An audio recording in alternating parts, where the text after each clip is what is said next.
ஊர் மேல் அழகியானைச் சேர்ந்த சண்முகப்பிரியா என்ற செவிலியர் மாணவி நெல்லை தனியார் கண் மருத்துவமனையில் செவிலியராக பணிபுரிந்து வருகிறார். இந்நிலையில் அவர் தற்கொலை செய்து கொண்ட சம்பவம் அதிர்ச்சியை ஏற்படுத்தியிருக்கக்கூடிய இந்த சூழலில் உறவினர்கள் தற்போது சாலை மறியல் போராட்டத்தில் ஈடுபட்டு வருகிறார்கள்.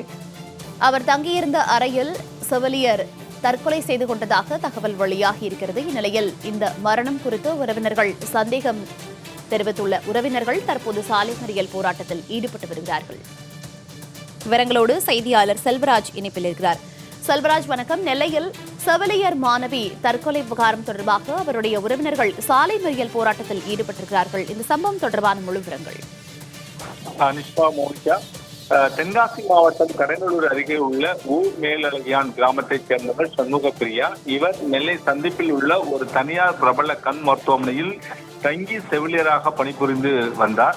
இந்த நிலையில் இவர் நேற்று மருத்துவமனை வளாகத்தில் தான் தங்கியிருந்த அறையில் தூக்கில் தொங்கி தற்கொலை செய்து கொண்டார். இந்த தகவலை அறிந்ததும் நெல்லை சந்திப்பு போலீசார் அவரது உடலை மீட்டு பிரேத பரிசோதனைக்காக திருநெல்வேலி அரசு மருத்துவக் கல்லூரி மருத்துவமனைக்கு அனுப்பி வைத்துள்ளனர். தொடர்ந்து அவரது தற்கொலைக்கு காரணமான குறித்து போலீசார் வழக்கு பதிவு செய்து விசாரணையை மேற்கொண்டு வருகிறார்கள். மேலும் விசாரணையில் சண்முகப்பிரியாவும் தேனி மாவட்டத்தைச் சேர்ந்த ஒரு பெண்ணும் பள்ளி பருவத்தில் முதலே ஒன்றாக படித்து வந்ததாகவும் தற்போது இந்த மருத்துவமனையில் ஒன்றாக வேலை பார்த்து வருவதாகவும் கூறப்படுகிறது. இருவருக்கும் மிக நெருக்கமான தோழியாக இருந்துள்ளார்கள். கடந்த சில நாட்களுக்கு முன்பாக சண்முகப்பிரியாவும் அந்த பெண்ணும் சரியாக பேசவில்லை எனவும் கூறப்படுகிறது. இதனால் மன வருத்தம் அடைந்து சண்முகப்பிரியா தற்போது தற்கொலை செய்து கொண்டதாக மருத்துவமனை நிர்வாகம் என்பது தெரிவித்துள்ளது. இந்த நிலையில் கடந்த 1ஆம் தேதி அன்று சண்முகப்பிரியா மனநிலை குறித்தும் அந்த மருத்துவமனையில் நிர்வாகம் மற்றும் தோழிகள் தரப்பில் அவரது பெற்றோருக்கு தகவல் தெரிவித்ததாகவும் கூறப்படுகிறது. ஆனால் இதற்கிடையே சண்முகப்பிரியாவின் தற்கொலை செய்வதற்கு முன்பே எழுதிய உருக்கமான கடிதமும் காவல்துறை வட்டாரத்தில் கிடைத்துள்ளது.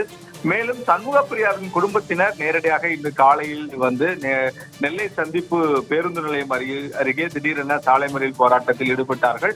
அங்கு வந்த போலீசார் அவர்கள் சமாதானமாக பேச்சுவார்த்தை நடத்தி அந்த மருத்துவமனை நிர்வாகத்துக்கு அழைத்து சென்றுள்ளனர். தற்போது மருத்துவமனை நிர்வாகம் முன்பாக உறவினர்கள் தற்போது போராட்டத்தில் ஈடுபட்டுக் கொண்டு வருகிறார்கள். அப்போது ஏற்கனவே சண்முகப்பிரியாவை அங்கு பணிபுரியும் ஊழியர் ஒருவர் மிக கடுமையாக தகாத வார்த்தையால் திட்டியதால் அவர் மனமுடைந்து தற்போது தற்கொலை செய்து கொண்டுள்ளதாகவும் இது தொடர்பாக சண்முகப்பிரியா தங்களுடைய பெற்றோரிடம் தெரிவித்ததாகவும் அவர்கள் உறவினர் தற்போது போராட்டத்தில் ஈடுபட்டுக் கொண்டு வருகிறார்கள். இந்த போராட்டத்தின் காரணமாக அந்த பகுதியில் ஒரு பெரும் பரபரப்பு என்பது ஏற்பட்டுள்ளது. குறிப்பாக அந்த தனியார் மருத்துவமனைக்குள் இன்று நோயாளிகள் உறவினர்கள் யாரும் உள்ளே அனுமதிக்கப்படவில்லை. அந்த மெயின் கேட் என சொல்லக்கூடிய அந்த கேட் முழுவதும் மூடப்பட்டு தற்போது காவல்துறை கட்டுப்பாட்டுக்குள் கொண்டு வரப்பட்டுள்ளது. தொடர்ந்து அங்கு பதட்டமான சூழ்நிலையாக நிலவி கொண்டு இருக்கிறது. குறிப்பாக அந்த மருத்துவமனையில் உள்ள ஊழியர் யார் என்பது தொடர்பாக உடனடியாக அவர் மீது கைது நடவடிக்கை எடுக்கப்பட வேண்டும் என்பதை வலியுறுத்தினால் உறவினர்கள் தற்போது இந்த போராட்டத்தில் ஈடுபட்டுக் கொண்டு வருகிறார்கள். மோனிகா,